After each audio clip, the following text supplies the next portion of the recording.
All right, so I'm just gonna look at these charts. We already made a watch list. I'm here with King Lou from Discord. I'm sure if you're watching and you're on the Discord, you know who I'm talking about. If you don't, he's part of our Discord server and he sends signals, mostly debit or credit spreads.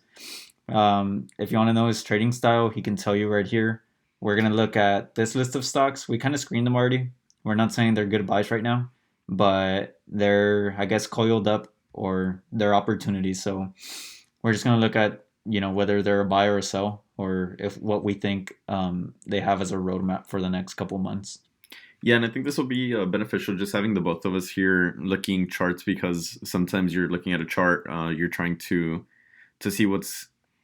I mean, you're not trying to predict anything. You're just trying to play high probability setups based on historical price action or what's expected, right? Catalysts, etc. So yeah, you're looking for opportunities and setups. Anyway, so yeah, charts. Sometimes you can have three people looking at the same chart. They see three completely different things. So yeah, this will be a good exercise, a good way for you guys to I mean understand how trading can also have many different perspectives from different people and how you can eliminate your personal bias just by seeing someone else's perspective and just Yeah, I I mean, I mean mean, yeah, two people looking at a chart, there's not going to be the same conclusion. So here we're looking at bandwidth.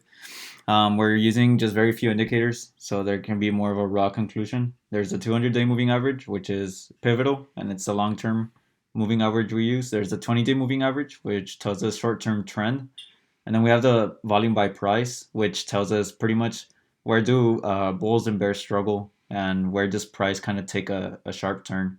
So, yeah, and just for those that aren't familiar with volume shelves or volume by price is only helpful just so we can understand where price likes to be traded at. So a lot of times when you see drops, you can see that bases get built upon areas where there's very big volume shelves in volume by price. Like for example, here we can see these two volume shelves, right? So one of them cuts off here. We traded below this 120 area, but buyers came in hot, and now we're above this, so we're at 133. But guess what? This is going to be kind of in line with this other volume shelf. So if we get above that, the idea is that you can jump over to the next range. yeah, I can draw that real quick.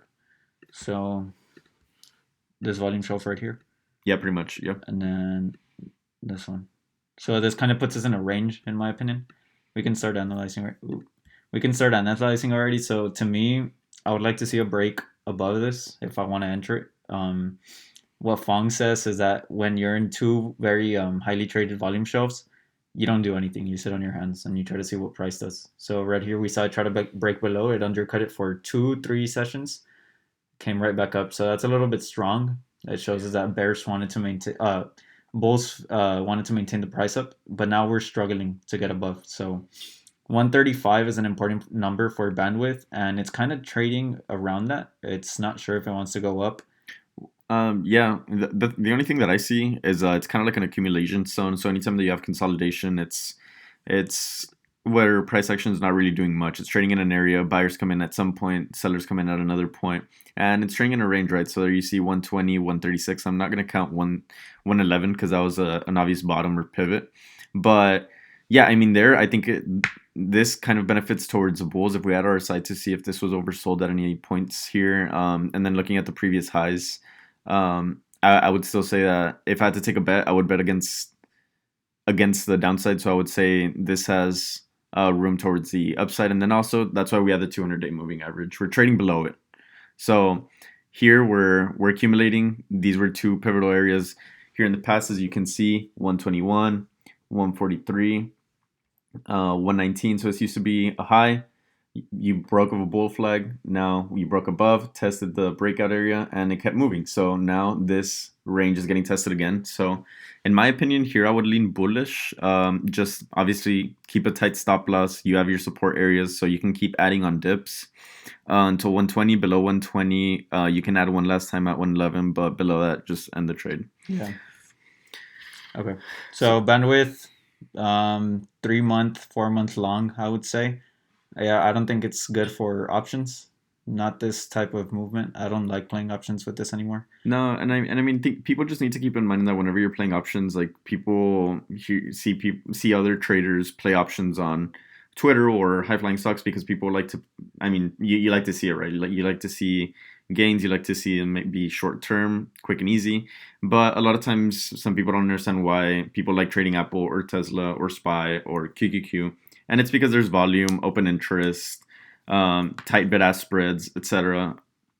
So all of this matters into options pricing. So for a stock like Ben, I've never really looked at their options chain, but if I had to take a guess, I wouldn't say that it's a good one. So yeah, I mean, just be careful with that. If you can find a good options and open interest, then sure, go ahead, play it. But I mean, I think the position here is to go long in at least 6 months. Yeah, that's my time frame as well because it could just move sideways for a long Yep. time. But we'll move on to CGC. I'm pretty sure you didn't sign off on this one. I just added it because it's at the 200, and I'd like to say that this Wait, sector as a whole, wait. Actually, can you go back on the page? Like just pull it back. back to band. No, like just I think you can do this. Yeah, so I think what we might have to do is not like you might just have to type CGC that way the new settings stay on here because the other chart look different. You get what I'm saying? Yeah. Okay. CGC. Yeah. Sheesh. Okay.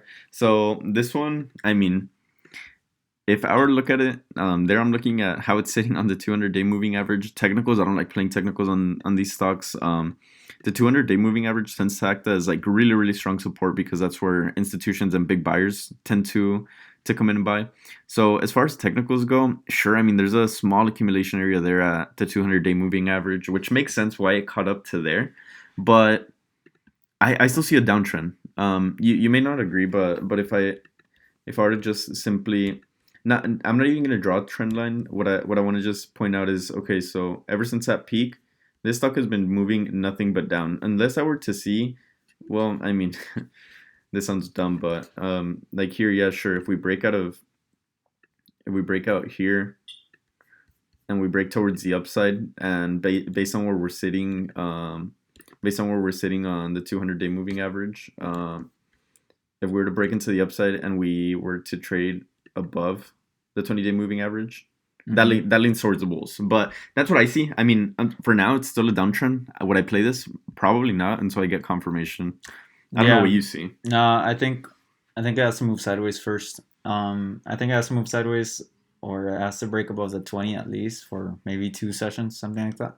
But I mean, I do like that it bounced off the 200. It can always break below. But what I was gonna say on this is, as a long-term play, I think the canopy growth stock or even just any wheat stock in general is kind of mistrusted, and I feel like that's usually I like to see that as bullish sentiment long term because, for example, Apple was mistrusted in its early days, Bitcoin was mistrusted, and it's clear to me that this is going to be a sector that only has space to grow. I don't think it has space to fall. Yeah. So I like to buy stuff when it has sentiment that doesn't actually match its future. So to me, all of this sector looks pretty good. I'm not saying buy right now, but I mean, honestly, I would feel comfortable adding within the next month or two. I would agree. I mean, here, if you want to play, sure, you can add shares here. But then guess what? Like, if it goes down to 17 and 15, go ahead and add two. But my thing is, I'm not playing this short term. I'm not saying swing here because it's going to go to here. Like, I don't feel comfortable with a downtrend like this. And especially with such a sector that's been absolutely destroyed by headlines. Like, that's all it's based off. Mhm. Anytime that you see CGC or Tilray, any wheat stock, AFA, they move up 15, 20% in a day, and that's nice and it gets people's attention. But people stop looking at it for 2 weeks and it's down 15, 20% on the week. And that's worse whenever you consider like why these movements happen. And it's usually off headlines. So yeah, if you want to hold it long term, just understand that this is going to be a make it or break it type investment. You're not going to expect this to return 8% annually like the SPY will. This is something that 1 year, one day, you're going to wake up and you're up 50, 100%. And cool, good for you. If not, you're going to find very bad news. The company went bankrupt and it's kind of gone. You lost all your money. So that's what I would do with it personally. I don't know if you have any different opinions on that, but as far as like the weed group goes, for me, it's kind of like a hit or miss. Either it gets legalized or it doesn't. But this is going to be a long play. That you want to play options, sure, buy leaps. I wouldn't tell you to do anything else. Salesforce. CRM. This is a good one. Here, the only thing that I really like is how it's sitting above the 200-day moving average now. So for me, it's in an uptrend. If we can get an actual crossover, so here again, green line, that's the 20-day moving average. So price went above it. Now it's in an uptrend as far as the 20-day moving average goes until it catches up and it goes above, or it just keeps pushing higher, and the 20-day moving average acts as support. But here we can see that the 200-day moving average is finally acting as support, because here it just completely broke it. It just completely broke it, and honestly, like, even if I were to look at volume shows, I'm not looking at anything here. Like, I don't think they really help. It just fell, really. They've had really good earnings. I actually like the company. I understand what they do. But yeah, for whatever reason, it hasn't been a good smooth ride for Salesforce. However, hitting this $200 mark, I think that was like an absolute steal. And now that we're consolidating here, we can even look here, like the times that it dipped below or traded near the 200-day moving average led to like a pretty big run.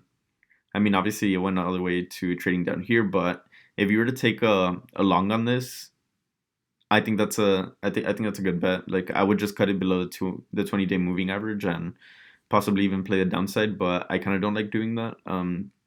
So you just kind of cut the trade. But for me here, you can just play a debit spread, go long, play like a 240, 260, and that's pretty much it. You buy a 240 strike call for maybe 3 months out. That gives you a pretty decent amount of a runway towards the upside, and then you sell at 260, which will give you um, a good runway to not cap your gains too early either. So that's what I would say about CRM. I don't know what you see. CRM. I like this. That's right.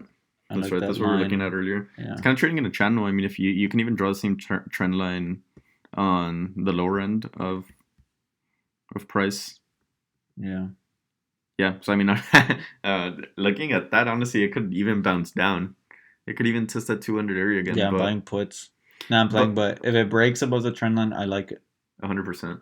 And then once that happens, honestly, like, I would just target the upper end. So I would just target 294. The only problem is we're in the heart of earnings season. Yeah. So Wall Street Jesus, if you guys don't follow him on Twitter, I definitely recommend it. Listen to his webinars. They're honestly like super helpful for just gaining market insight and knowing what's happening. But it's true. I mean, that guy's been doing it for a while, and with earnings, we don't know. These movements are just volatility that we can expect. So if you want to take a shot at it, go ahead. Just make sure to keep an eye on those earnings data and all the stocks that are related to CRM, because sometimes stocks that are within the same sector, if one performs bad, like for example, if Snap has bad earnings, you can expect Twitter to drop after hours. Even they haven't announced yet.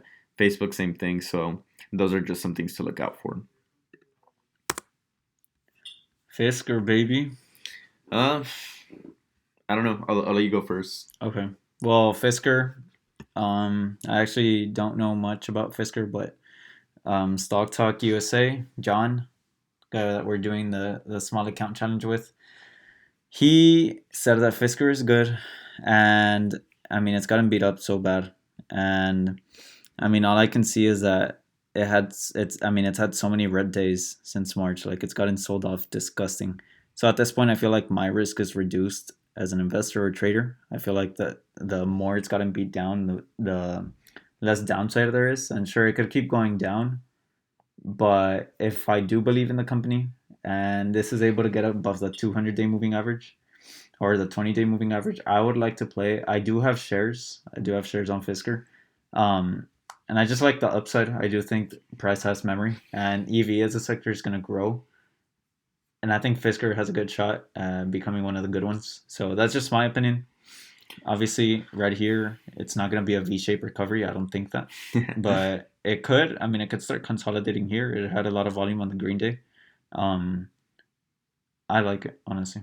I think it's a good play, especially if it can get above this level. What is that?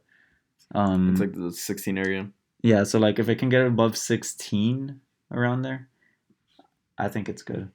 For me, honestly, kind of no comment. I don't like trading these stocks. Like if I were to play this, I would just kind of play it long. And here you can see a few like upper end targets that you can even aim for. So some of the ones that I would go for would be, for example, here you can see like one wick at the 2160, 2362, and then 2537. So honestly, I think I would just try to play it safe here. It looks like small accumulations. Yeah, so here you can see a little volume shelf that can be an easy target. So if you wanted to sell at 23, just to have a mental target because price was traded there before, that would be a good idea. But here, same thing. I would just go long. It's trading so low, man. Like here, you would be like you look at the dollar amount, and this stock is trading at about 13 bucks. You need it to move up to 23. You need like a 40% jump on this. So yeah, I mean, if you want this to even move that much, yeah, you're gonna have to go in the money, go leaps or just buy shares and sit on them. But as far as obvious plays, like I don't see an obvious setup. But yeah, I mean, it may be bottoming out now. Jumia, Jumia, right at the 200. yeah. I mean, Broke the double bottom. broke the double bottom. I like it here just to add. Honestly, I would hope that it were to test the 24 area. If it's not able to test that 24 area, um, then obviously that leans bullish. But if it were to test and bounce from that 24 area, which were previous highs or previous, yeah, I mean previous just areas. So here, yeah, we can see. So here, what I see, I kind of like these charts a lot. So here, this was a previous high. Here, price broke above that high, so shot up, Tested the break. and then it tested the break, and then it kept going. Yeah, I don't know what the news cycle is around this because the news cycles do matter, and sometimes I feel like price just kind of doesn't respect that, unfortunately, because you like these momentum stocks, they need buyers and sweepers, right? Like you need flow, you need people buying calls on these stocks, like hmm so. So for me, yeah, I mean, if you were to be buying this right now, that's a pretty good bet. Like I wouldn't parabolas, and shoulder. I mean, yeah, you're not wrong. So if it holds here and if it doesn't actually break through the head and shoulders, I I like it. But yeah, I would like to see a test of that 24 area, and if it bounces, great. If it doesn't, then obviously don't play it or just cut it off because it could see those 15s, 14s, even $10 levels. But in my opinion, I think it holds. But yeah, I mean, honestly, one thing that I always say is go on Finviz, hit up the stock, and look at analyst price targets. I'm not saying just base your trading decisions off that, of course not, but it does give you a little bit more context on whenever upgrades or downgrades are coming out. Like you want that on your side. If you see a stock that's constantly getting downgrades and not just getting upgrades, creating like upper price targets, then it's going to be difficult for price to push up there. Like ultimately, a lot of times stocks they'll move up 4, 5, 7, 10% on a day whenever you see an analyst upgrading it and they have this narrative that the stock's going to go to the moon because of so and so. So yeah, I mean, look at Jumia, look at those price targets. If 30 looks like an expensive price target, then I would say maybe a little bit risk off on this one. You can still play it, but that's all I would say. All right. Yeah, I mean, it's a 100% play if it goes up from here. All time highs. It's at 30. Previous high is 70. I like it. I can't say I would buy at these levels because I mean I've done that so much in the past couple months where I just bought it to 200 and just broke it. So I'm not playing it now, but it does look good. It's closer to looking good than it is to getting like I would be looking to buying, not selling. So now let's look Oh, at lemonade, baby. lemonade. Who doesn't like lemonade, baby? Okay, so actually, I really like this one here. So yeah, you can see a triple bottom in that $80 area. You can see those wicks. Buyers are coming in. I don't see a lot of volume coming in, but as far as technicals go, I think this is pretty obvious. And now, yeah, you see that consolidation area in the 20-day moving average is catching up. It's getting lower. So once it starts trading above that and like it gets good news flow, yeah, it could easily hit those highs of 170. And here, there's a lot of upside. Like you can almost double your money. Yeah, just really really obvious. And these are kind of the setups that I like. So here, I mean, honestly, you could play a credit spread, maybe about like at 75 if you wanted to play it safe, put credit spread, and then use the funds of the credit spread to get a cheap call or get a cheap debit spread. That's what I would do. And you could even go long. You could even go long on it. Just target like 140, 170. I'm sure those contracts wouldn't be expensive. Just watch out with IV. But that's what I see. But honestly, this is why I like volume shows. Whenever you have setups like these. So here we have this accumulation area. It's kind of cool seeing that bottom from the 80, and then it kind of tops out here. But anyway, here you can see volume like really thins out, because in these upper areas volume really wasn't trading. There wasn't a consolidation area. Like price just simply moved up, and where it consolidated a bit was here where Gabriel highlighted that accumulation zone, which is, damn, what am I doing? This accumulation zone, and this kind of just falls in line with what you can see here, these two volume shows. So this is where price traded. So if I were to pick two targets, my first target would be like about 145, and then if you can break above that, you're gonna eye 160.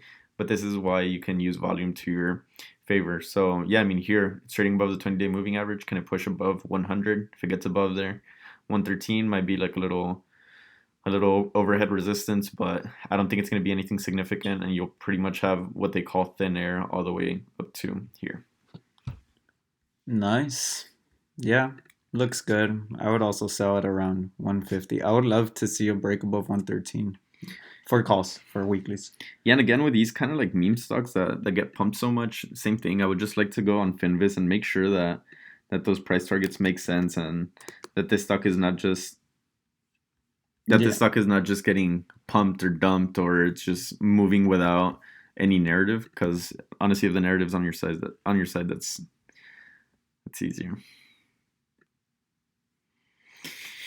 Sheesh. Okay, Lulu, I see you. I mean, those aren't real trend lines, but I mean, it's like where direction was going. Yeah, but I mean, it changed. But I mean, here, like, it's finally breaking above that 200-day moving average area. I like it. Honestly, I would target like 387, 390. It's a pretty simple trade. You just got to watch out for that RSI. If it's oversold, buy it on a dip. But here, ideally, I would buy it, because here, like, it's caught so much steam. Here, 3% up, almost 4%. But what I think is today the S&P was down on those Biden news. Mm-hmm. This stock was completely unfazed by that. This stock did not drop. It ended almost near high of day. So that's really bullish. Like that's really good. That's what they call relative strength. When the market's down 1% and the stock is up 3%, that's a good thing. So that's what this thing did. And why? I mean, just look at this. Like you're having a stock that's trading below the 200-day moving average. You look at analyst ratings, and here you can see that huge accumulation zone. Huge. So once it broke above that, you can see that price like really pushed up. So now the next zone can be the current high. So now it's above that, and honestly, you kind of just have thin air. So you have the moving averages on your side. If you can buy this on a dip, and here you can see the volume increase. Like volume came in hot. Like volume was dropping here. You had sellers dropping, broke out. So kind of falls in line with these technicals. Some of the targets I would have would be just mental numbers. I wouldn't even eye this. 347 wasn't significant enough, but I would eye maybe like 374, 387, 399. And if you can break above and hold for that 400 level, which I don't know if Lulu will be able to break, that'd be great. But that's honestly a good setup. Just make sure that it's not too overbought, but it falls in line with analyst ratings. So as far as fundamentals go, I kind of like this one too.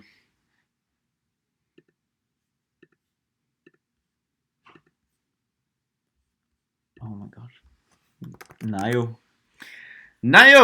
This is a good one. Yeah. Okay, this is a godsend setup. So here, sorry that I'm taking over on this one. This is just a good one. I liked this little pennant breaking above. So what did they say, that you can take the height of the base? The height of the base. So you can take about this much. Bang. You move it to the breakout zone, and then you have a target of 55, which makes sense. So yeah, I mean, honestly, Neo's a good one. TV, it's easy. So previous support may become resistance. So here we had like our previous support at 54, 55. Makes sense for the base of our breakout zone. So honestly, 55 calls 6 months out. That's not a bad trade. I'm gonna look at those right now and see what that looks like. Because honestly, I think that might just be the trade of the week or the um, swing of the month. But yeah, Neo looks really good. Same thing. Market was performing poorly, and Neo was Just rocking. yeah, just rocking.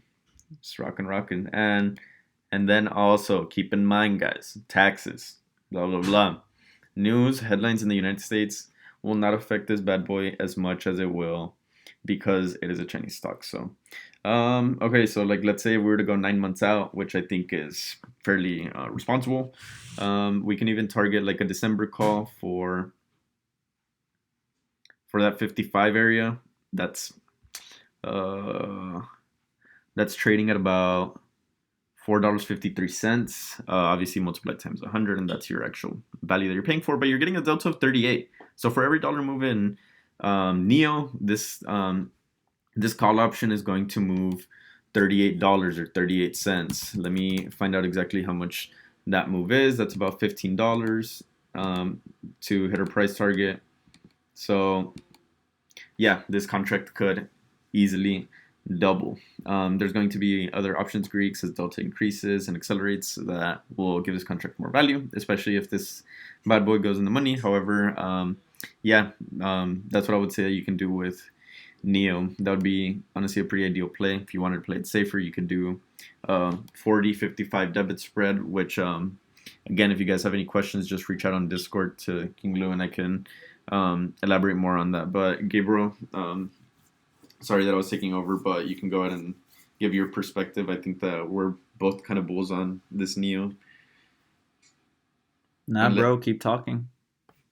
Are you gonna I'm playing. give our viewers some of your My some of dark your smarts side. and your insight, or are you just What is gonna that? 47.6 and 44.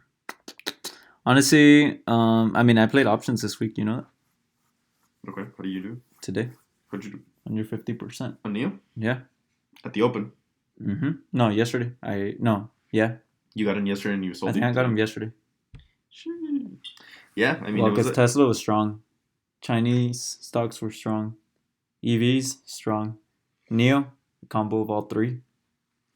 yeah Pretty probably play of the month. the century. Are you holding those or you sold? I sold. Well, it went down Oh yeah, it was up like 4%. Went down to after the Biden news for some reason. yeah. Well, I mean we have Algo's son. Yeah, I So know, but I'm just okay. So Neo, that's it for Neo. all right. Nike. Nike. Yeah, Nike looks good. Put in a double bottom at 125. It's trading at 200-day moving average. Could it fall? Sure. There's a lot of bearish volume. And an analyst downgraded this one, but being Nike, like just what a beast of a company this is. I'm sure that institutions are mouth watering right now just seeing the opportunity of buying Nike at 125. So I think this is an obvious long. What would I buy? You can just buy 140 calls 6 months out. You'll be safe. You're not gonna lose money. I guarantee it. I double pound it, guys. This is financial advice and take it as it is only. Like I'm telling you right now, if you give me access to your broker, I will buy these call options and I will diamond hand them. I promise financial you. advice. Well, look, it's in the don't touch zone. No. Yep. Yeah. I mean, if it breaks above it, I'd feel happy, but hasn't. It hasn't, but It rejected it 3 sessions in a row. I mean, it's looking cheap though. It's looking cheap. All right. Well, my verdict is buy whenever it breaks above that volume shelf. We have Palantir. 1, 2, 3, 4, 5 tickers to go. Palantir, same as some other stocks. Palantir, trading in a box. Same thing. Yep. It trades like a small cap. But Neo was stronger. So I'll just say you can buy here. you're holding and you want to sell it when it's like 30, 35, that's fine. Is it going to move in the next week? I don't know. And I'd rather play Neo over this, to be honest. Looks way stronger. Yeah, I mean, I think it's just a safe play. I think like both have double the upside. I think I just like Neo because it's easier to move that one. Just based off headlines, EV just has a lot more money Mm-hmm. involved. So personally, I think I would like playing Neo over Palantir. I've actually been running the wheel on Neo on Palantir, but I'm actually doing a covered call strategy, the poor man covered call strategy. So you buy a in the money 90 or 80 delta call option 9 months out or more. And the idea is that you can just sell calls against it weekly and collect premium while the stock is kind of basing. So here I've been selling 24 calls, 25 calls, 26 calls, 29 calls. So my cost basis on Palantir at this point, I think it should be below $19 per share. So that's pretty good. Gives me a pretty decent upside, and if even I mean, it's just a good strategy when you have a decent stock like this, and then when it's putting obvious bottoms here at that 20 zone. So my targets on this one, yeah, I mean, if it can break 26, 27, 30, then obviously you're looking at 39. But again, people have to keep in mind that this was a direct listing, doesn't have a lot of history. We don't even see the 200-day moving average here. So I mean, yeah, you can just buy it, sell it, buy low, so high. It's basing pretty nice here. So I'm sure institutions are buying, and that's all I gotta say. You can just buy it if you wanted to buy call options. Just make sure to go long. Mm-hmm. They're building a position here, 100%. trying to hide their orders. I think, I don't know, it could be to the downside, to be honest, but who knows, bro? What if there's like horrible news on this and we just don't know it, but they know it, and then it's like fucking short Palantir. No, but they've been around for so long, and it's a pretty defensive company, just because the contracts that they work with are mostly Government. they're government contractors. So for their technology, so and I'm not gonna give you some bull porn where I'm trying to like really pitch you the stock because I don't care for that, like some people do on Twitter. But anyway, yeah, Palantir looks good. I honestly like stocks move up on average. What like what is the stat that 70. 70% of the time they move up, the rest of the time they're moving down. So if you want to play puts or bet against a stock like this, it's just low You're. probability. Mm-hmm. You're not helping yourself. So yeah, I mean, just go long. It's basing. If I were to take a guess, it's going up. Plug walk. Dude, I don't know. I wouldn't touch that. I'm not gonna make a comment because All I right. tried playing that Well. once. All right. Well, And we already saw what other stocks are doing that look like this. There's enough plays that look like this, so just get away and wait for confirmation. We haven't gotten confirmation that this is the bottom, so don't bottom tick. Qualcomm. All right. So guys, this is one of my favorite setups right now. Shit. Sorry, guys. All right. So yeah, I really like the setup. So again, stocks trading at the 200-day moving average. You have a quality company. It's trading in a box here. 5G play. I'm fine. Okay, Gabriel. I'm questioning your TA here. All right. So yeah, here you can see. I'm not gonna try to draw a trend line. So it's okay. So, damn it. All right.